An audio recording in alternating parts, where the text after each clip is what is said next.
Përshëndetje dhe mirë se erdhët në kuzhinën time. Sot do përgatisim simit me thërmia buke.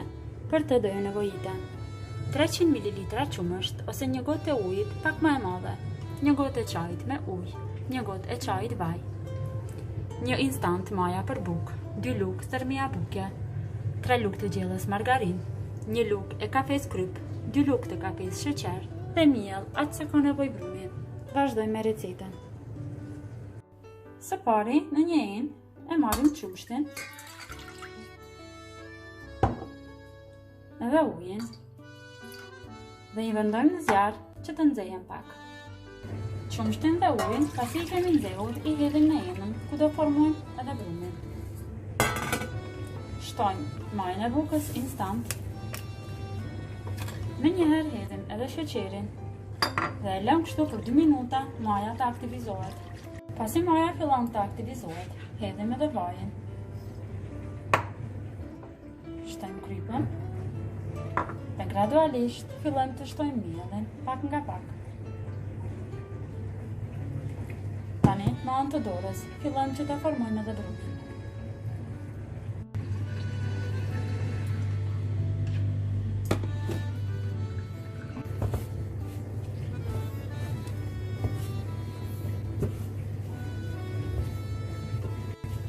Brumin vazhdojmë ngjeshim, vetëm edhe pak.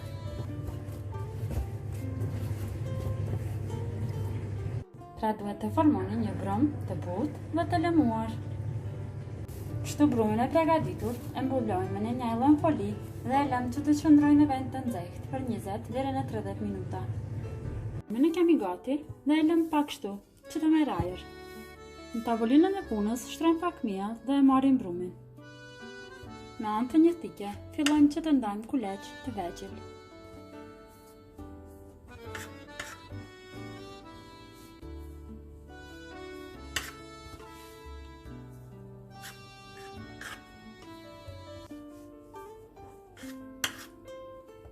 Pasi i presim të gjitha, mundohemi që të bëjmë të së njëjtës matësi, fillojmë dhe i ngjeshim pak.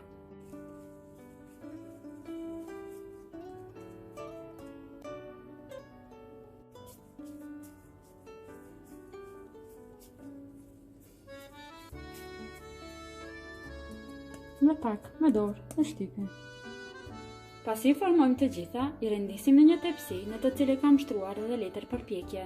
I lëm kështu që të qëndrojnë edhe për 15 minuta. I mbulojmë me një peçetë të pastër që mos të vënojnë kora. Në enë e marrim margarinin dhe e vendojmë në zjarr që të shkrihet. Margarinin e shkrir i hedhim thërmiat e bukës.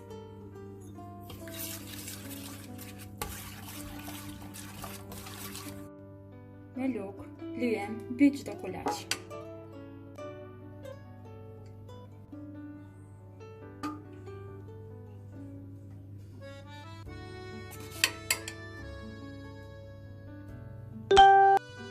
Kështu kulaçt e përgatitur i fusim në furrë të nxehtë, 200 gradë dhe i pjekim 20 deri në 25 minuta.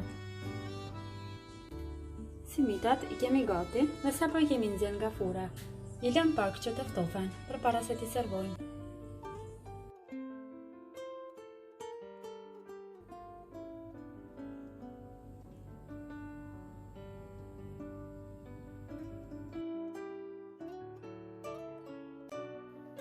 Kështu simitet e përgatitura unë i servova në këtë mënyrë.